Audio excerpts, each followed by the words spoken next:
Ladies and gentlemen, married to the game, rest of the state show. We got the UVU hat right here. UVU is back to its winning ways after last night's drubbing of Southern Utah. A drubbing. Not even just a not a beatdown, not a killing, not a drubbing. DTA. Yeah, exactly what he said, or abbreviated, I guess, or acronymed. I don't know. Anyway, yeah, UVU's cooking again. 13-4, 3-1 in conference. Only loss coming to Abilene Christian, who beat Tarleton State last night. So I think that's the clear number 2 in the WAC now. Mm-hmm. They've got Utah Tech this week, or tomorrow. So Kimball Orem Kimball here. Orem Kimball. We're still on the UVU train.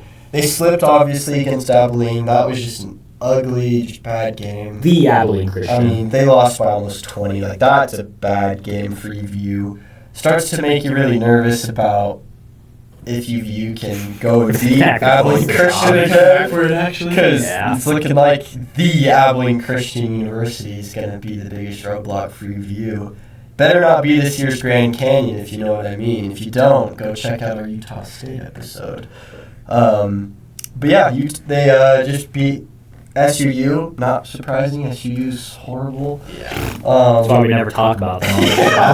Hey, if you're at a school in Utah and you want to get talked about, you gotta perform a little bit. You gotta win games. It doesn't matter which sport. You just gotta be one of them. Gotta win.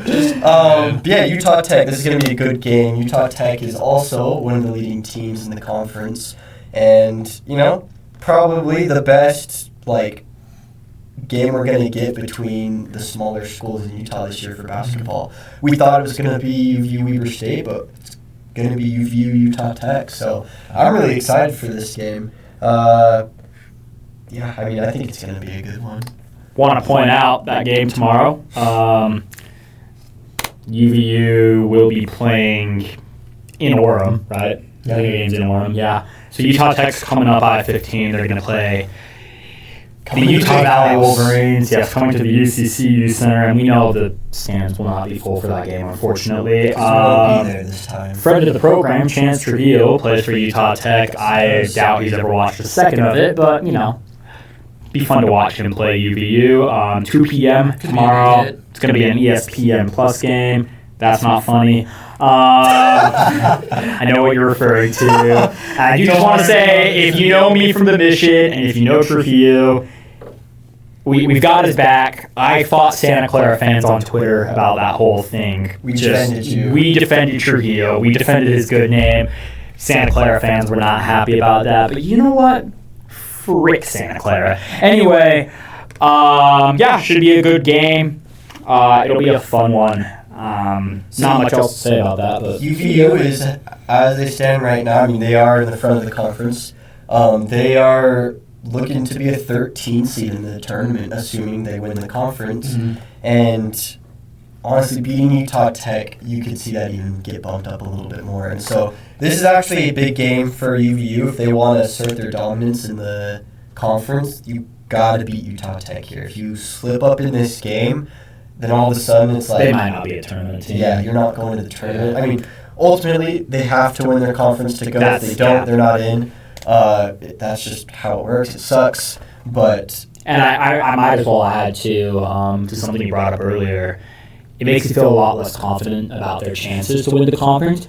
But also, the WAC is so small, there's only 7 teams, that they're doing a 20-game conference schedule or 18-game conference schedule because there's 6 other teams. And so you play each team 3 times in the WAC. You don't play them twice. And so they got, thankfully, it's 2 more home games against Abilene Christian. Nice. Yeah. But you start to feel really, really not great about their chances if they do lose this game. So I guess jumping off...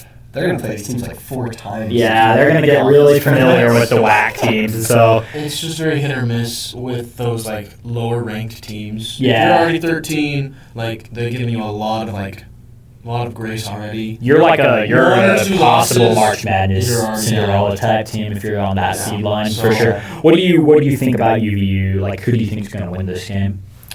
Has Utah Tech played Abilene Christian too? Yeah, and How did they face off with I them? think they lost. I barely. What was the score there? They won. They beat Abilene Christian. They beat them by 15. Dang. It was a home game, granted, but But I mean, in this conference, Home game is still neutral site. it's just a. well, clearly it does. Clearly it does. If you're I mean, UVU, because because in Texas would be the thing. Like, it's not really like a home court advantage because no one goes to their games in this conference. But That's UVU's game true, was it's also just- Abilene Christian at home, or was that away? whereas UVU's game was away, Oh, so they were on the road. So we'll give them some, I guess. I mean, hey, Utah Tech was on the road too, so there's nothing. I mean, UVU hasn't lost a home game this year yet, though. They protect the den, Yeah. and they, Protect you know, Den secured and. I guess it's Zach's turn to make the pick, but I'm gonna fetch. Actually, no, I'll go last. You guys go. We No, already know go who for he's it. picking. We already know who he's picking. We already So know hop who on your he's picking. soapbox and preach, my I brother. will preach, but I'll wait my turn. You go ahead. Alright, well, I think UVU probably has their home streak gonna keep on a roll, Ooh. but I don't know. I think Utah Tech obviously knew something to take care of business against Abilene Christian, and whatever that is. I mean, you hope to see that UVU also kind of gets that fire into them. I mean, they lost, but then they're back to winning. They've got a roll too, but I could see Utah Tech winning this one. We'll see this. Wow. Going Utah Tech, You huh? know Utah Tech? We'll go. I think it'll be a Insult you close like one. that I don't to my think they're gonna face, just huh? like they're not gonna kill UVU, but it's definitely gonna be it's gonna be a tough matchup, and it probably will be for the conference. Honestly, I mean, if you see UVU lose this, you might start seeing Utah Tech jump up into the rankings and all the bracketology until you see otherwise. But Yeah. I think it's gonna be a battle for those two teams. Okay. I mean, I'm gonna pick UVU. I think they are just they're just a different team right now. Like, yeah, they lost to Abilene Christian on the road. Jackson Holcomb, I mean, that guy's he's leading the team in 4 of the 5 major statistical categories, and like he's just you watch the guy play. We've seen him in person twice now, Weber State and then the Cal Baptist game during Christmas break. And he's long, like he's just athletic, and so Yeah. I really hope he enjoys whatever school he plays at next year, because he's not staying at UVU. Like he is going to get recruited to a higher program, up. maybe Utah State. Anyway, that was a pretty bad attempt at a wink. Anyway, yeah, I'm taking UVU behind like another just big game for Jackson Holcomb. Yeah, there's some names you're going to want to be aware of. We'll start with Utah Tech. You got Ethan Potter. He's their lead He's a guy. dog. He He's puts up good. the same numbers that Holcomb does for UVU, and so he's someone you want to be worried about. But they've got 3 others who average double digits. Noah Bologna, Chance Trujillo, Friend of the. and Hassan Holt. Here's the thing, is UVU only has 3 guys that average double digits, Ooh. but their team averages 10 more points per game. Interesting. So Utah Tech's main guys outproduce, but outside of those like 4 or 5 guys, they have No nothing. connection. And so Yeah. I'm going UVU because they're just a better put together team. They're a full Yeah. team. They're not just 5 guys. Some might say a well-oiled machine. Outside You know, they fire on all cylinders. the They bench all just of is them. rock. rolling. Every single one. But yeah, give me UVU. I think they got overconfident.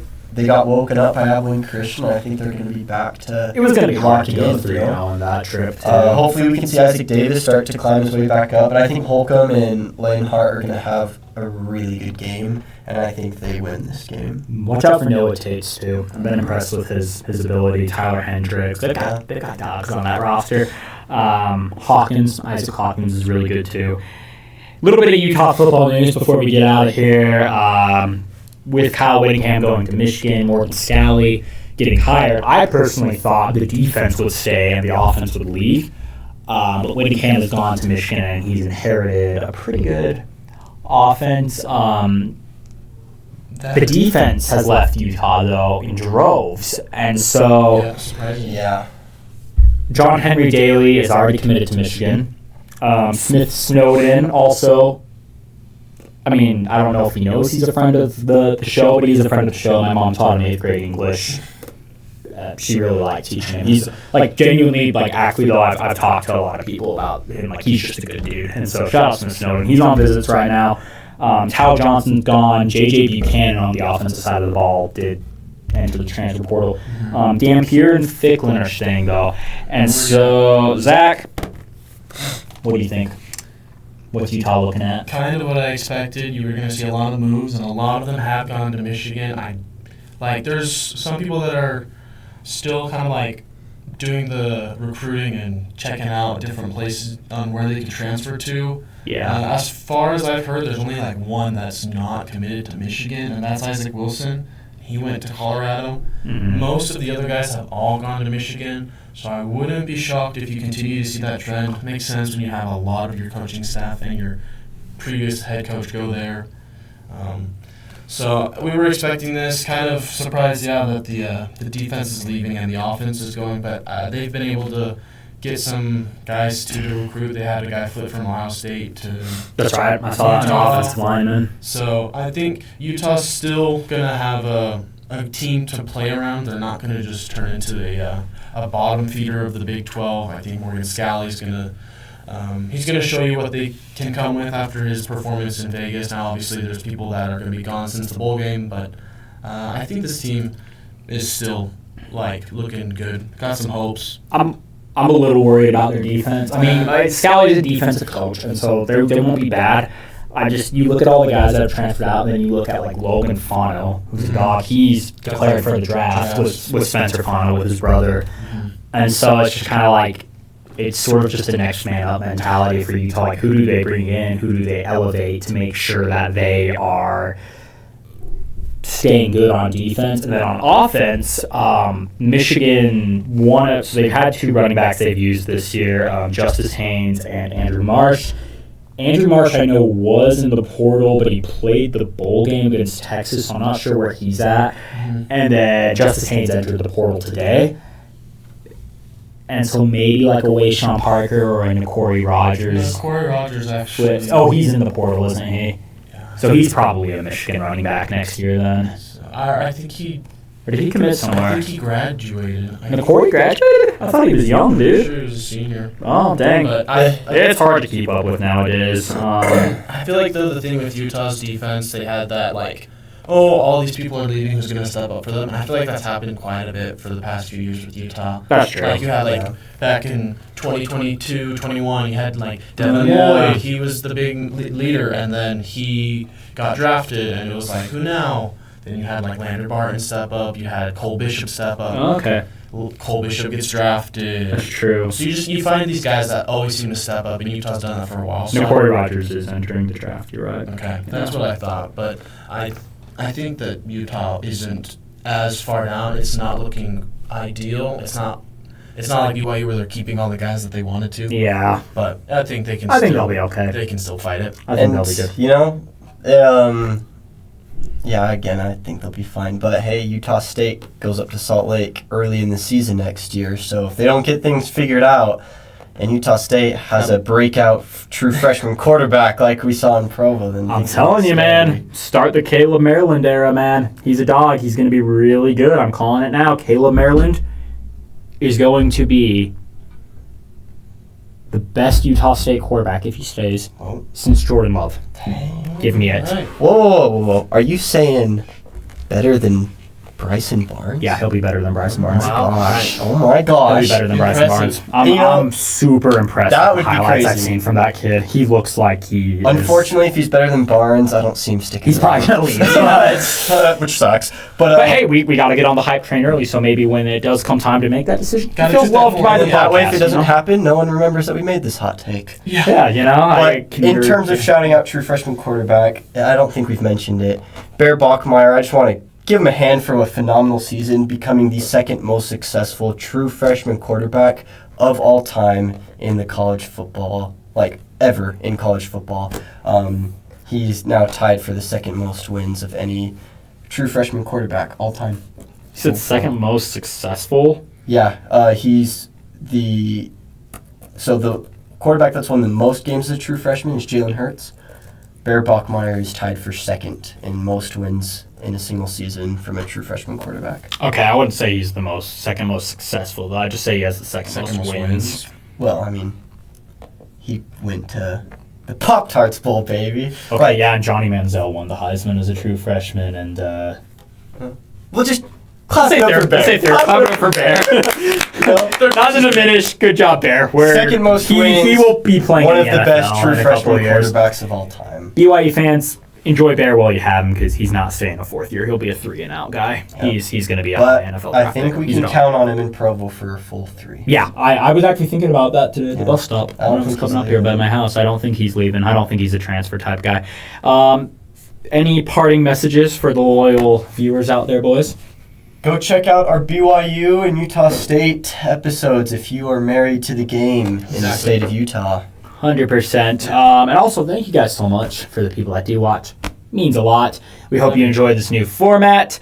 Zach, who do you want to shout out today? Is there anyone in particular? Definitely got to shout out family, shout out my brother, shout out my boss, shout out Steph Curry. You know you don't like your boss. Kimball, is there anyone you want me to throw into shout outs? No, not really. All right, and it's your brother Tanner, right? Yeah. All right, shout out Elder Tanner Bates in Costa Rica. Shout out Steph Curry. Shout out Grandma. We love you all. And of course, shout out the Pop-Tarts Bowl because that's an American icon. We'll see you guys next time on Married to the Game. Boom. Boom.